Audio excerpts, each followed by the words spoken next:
Yo, it's Coach Green coming back with another episode of Free Game. Today, we're going to talk about speed.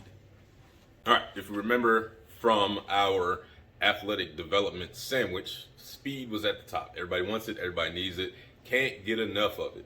So today, we'll talk about speed development, which is a very important distinction when talking about speed. Improving speed is not the same as using speed. And the difference is very simple, which we'll talk about later. But to get started, we'll talk about what I call the 3 P's of speed. I know a lot of different coaches also utilize something similar. Lauren Lando has a very good clinic that he spoke on where he uses very similar words. But regardless, I use these 3. So our first P is posture, right? That's how you organize your joints, your muscles, to set yourself up to be in better position, which is number 2, right? So position is essentially your joints, your movement of your joints from your posture that's set up and how they're moving in relation to each other and the ground and space around them. And then power or push, they're essentially the same thing. In here, we're looking at ground contact time, rate of force development, and then your arm swing. Arm swing is extremely important, and with the athletes I train, arm swing we now call arm sauce, right? Because the harder we work our arms, our legs are going to follow suit because that's how our body's set up to move.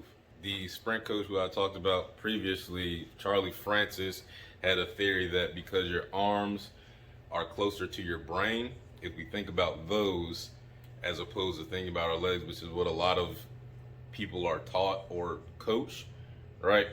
They think about their legs, getting their knees up, pumping their legs as fast as they can. They kind of forget about their arms. But if we do the inverse and think about our arms working harder, our legs will more fluidly and more naturally catch up and do what they're supposed to do in turn. So again, posture, position, and power or push. Those are our basic elements, very basic elements of good sprinting.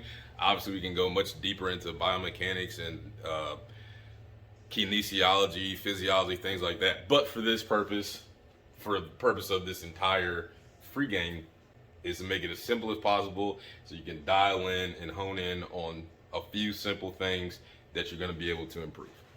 So if we look at speed from a racing perspective, which is simply the purest way to express speed, right? If we look at speed from a race, let's take the 100-meter dash, right? Or 100-yard dash. Still very similar. So if we break down a race or speed in general, right? Pure linear speed or straightforward speed. You have your acceleration phase, transition, and your top end or max velocity phase. Okay? So acceleration, we're looking at 0 to 20 meters or yards. Okay? And then our acceleration is going to be heavily influenced by your power and your posture. Okay? Still obviously using all 3 of these, but for the most part, we're looking at power and posture as far as speed goes. This is your starting strength. This is you overcoming gravity. This is your 0 if we're thinking about a race car. This is 0 to 60. How fast can you get from 0 to 60, right? Transition, this is just the in-between phase. It's a very short phase, roughly 20 to 30 meters, depending on who you are. And for acceleration, the 20 meters or 20 yards for acceleration, this is going all the way up to the most elite sprinters, right? They're not in their acceleration phase really past 20 meters. Sometimes they go, most people, 15 yards, 15 meters is the extent of your acceleration phase.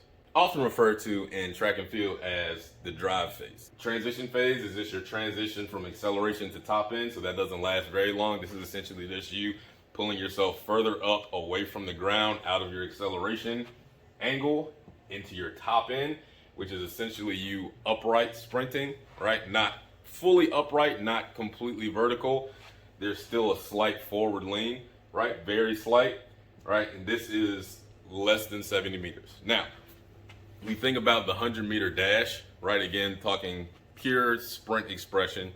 If we think about the 100-meter dash, the most elite sprinters in the world are not running to their fastest past 70 meters. Essentially what they're doing after 70 meters is trying not to slow down before the other people. There's only so fast the human body is able to build up their speed, just based off of how our physiology is set up, right, and our anatomy. You get to a point where you're not able to either continue to build up speed, right? This is building up speed. This is essentially maintaining the speed you've built up to. So if we think about momentum, if we're driving in a car as fast as we can, and then we take our foot off the gas, not touching the brake, just taking our foot off the gas, right? We've accelerated to a point, right? And from there, it's the car's job and the wheels to continue spinning for as long as they can. Gravity's gonna start slowing them down. They'll not be able to produce the same amount of force. So our top end max velocity will be under 70 meters. The human body isn't currently able to get past 70 meters while still sprinting at max velocity. Now, obviously they're still moving extremely fast, but as far as meters per second, miles per hour, however you want to calculate it, they're not still going up in speed, right? Might be, let's say 20, we'll use round number, 20 miles per hour, right? Obviously, you can go a little bit higher, Usain Bolt, but look at 20 miles an hour. You can get up to 20 miles per hour. When you get to a certain point, it's going to start slowly going down, okay? Slowly going down because, again, we're not able, physiologically, we only have 2 legs and 2 arms, right? So we're only able to get up to a certain point, our speed ceiling, if you will. Before that stops, can't go any faster, we can't push any harder, any of that starts to slowly go down. So what we're trying to do, if we look at the 100-meter dash, is all we're trying to do is trying to hold off the decrease in speed for as long as possible, right? A lot of people call that your top end maintenance, whatever you want to call it. Trying to hold that deceleration as long as possible to win the race. Okay, same applies for football, basketball, whatever it may be. Obviously, there are other variables, but speed is speed essentially, and we develop it from there. So the distinction between speed development and speed use, again, using speed, we can look at the 100-meter dash, 200 meters, whatever it may be. Using your speed to win a race is not the same thing as developing your speed to get faster for a race. When you're training speed or power, you have to run or perform whatever movement it is at the highest possible intensity. So 90, 95 to 100% of intensity of what you're able to produce, right? And then you have to shut it down, take a break before you can do it again. Our body isn't able to do that high of an intensity multiple times with a short break because bioenergetically, we're using certain things within ourselves that have to recycle, replenish, so we're able to do that same intensity again down the road. If you're trying to improve your speed, right? If you're trying to improve your speed, improve your power, there has to be a certain amount of rest in between each event of high intensity before you can do it again. That being said, today is a high intensity day, sprint work, a little bit of Olympic lifting and some lower body stuff. But for the high intensity sprint work, I'll be doing a contrast, which is essentially doing a resisted movement followed by the same movement, the same or similar movement unresisted, right? So what I'll be doing today, I'll be doing a hill sprint contrasted with a regular flat ground sprint. They both be 15 yards long, and I'll do 3 of each with about a minute and a half rest in between after the flat ground sprint. So it'll be hill sprint, flat ground, rest. I will be using my laser timers for the flat ground sprint just to get an idea of any changes or any improvements I've made, either from immediately doing the hill sprint or from previous time sprints. And that'll be it. Let's go.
speed development is an athletic quality that should be taken into consideration when training, regardless of sport.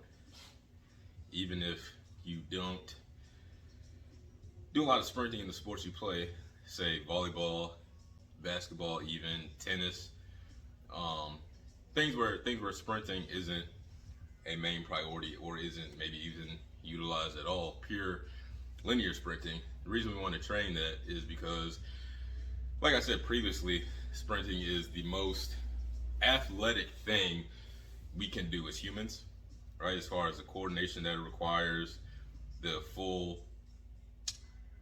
musculature of our entire body that we utilize, and the amount of force we're able to produce in a short amount of time. The reason we want to train that quality of speed and sprinting is because since it's the most athletic thing we can do, improving that quality will have a trickle-down effect to every other quality that we're training for athleticism and sport, whether it be power, strength, agility, jumping ability, which is power. All those things can be improved by by improving your speed and your sprint capacity.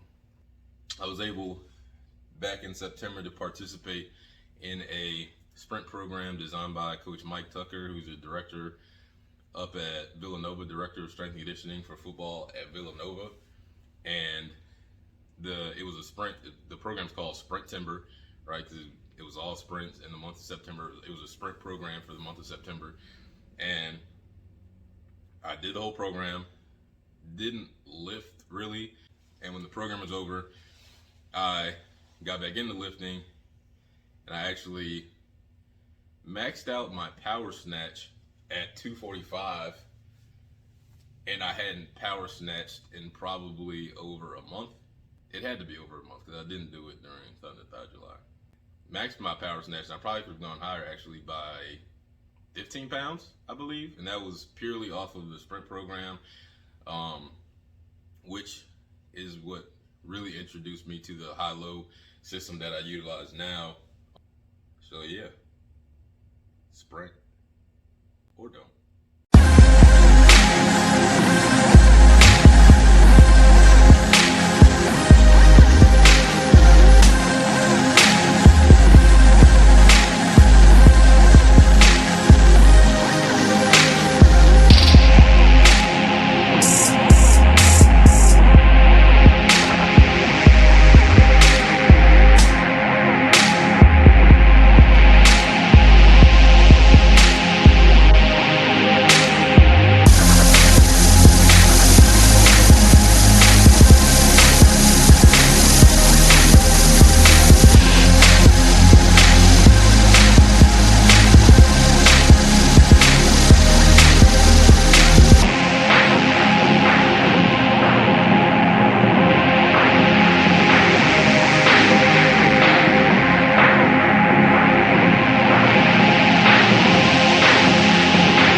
That's today's workout. Today's training session. We'll make a distinction next time. High intensity, high CNS rather. Sprint, power, strength, speed, power, strength. Whew. You know, people ask me from time to time, do you run? No. For what? To get in shape. No.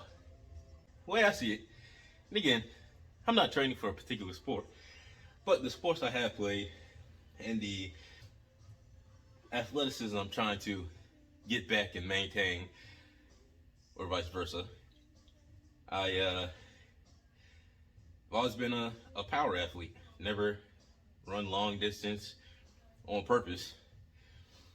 It's always high speed, high intensity, rest, recover. At least it should have been.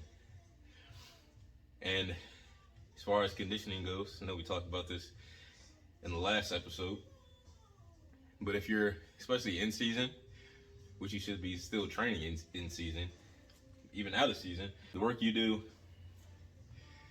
on the field, in the weight room, wherever you train at, wherever you practice at, should reflect the work you're going to do in a competition setting. So if you're not running long distance, if you're not going slow, getting your heart rate super high through a different means, you don't really need to do it on the side unless you want to, but then that'll, take away from the speed aspect and the power. So the way I see it, and the way a lot of people see it and are beginning to see it, which is great, train for what you play. Conditioning comes from practice and the game. You should build up your aerobic base at the beginning of your training phase, but it should by no means be your primary source of conditioning. So again,